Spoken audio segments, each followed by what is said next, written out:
Hello everyone, আজকে একটি সম্পূর্ণ নিরামিষ রান্না শেয়ার করব, যেটি হলো ঝিঙে আলু পোস্ত। খুব কম উপকরণেই এটি আপনারা তৈরি করতে পারবেন। যার জন্য প্রথমেই নিয়ে নিয়েছি ঝিঙে, যেগুলো আমি ভালো করে ধুয়ে নিয়েছি। তারপরে খোসা ছাড়িয়ে নেব। সম্পূর্ণ খোসা ছাড়ানোর পরে ওদিকে আমি নিয়ে নিয়েছি আলু, 3টে বড় বড় সাইজের। আলুগুলো ধুয়ে এইভাবে কেটে নিয়েছি ডুমা ডুমা করে। এদিকে পোস্ত আর সরিষাটা আমি বেটে নিয়েছি।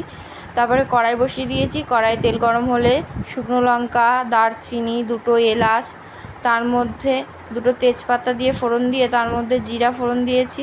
তারপরে আমি দিয়ে দিয়েছি ঝুড়িতে কেটে রাখা ঝিঙে আর আলু। সেটা নাড়িয়ে চাড়িয়ে তার মধ্যে পরিমাণ মতো হলুদ, পরিমাণ মতো নুন দিয়ে নাড়িয়ে চাড়িয়ে ঢেকে রাখবো। তারপরে ঢাকনা তুলে আবার নাড়িয়ে চাড়িয়ে ঢেকে রাখবো কিছুক্ষণ।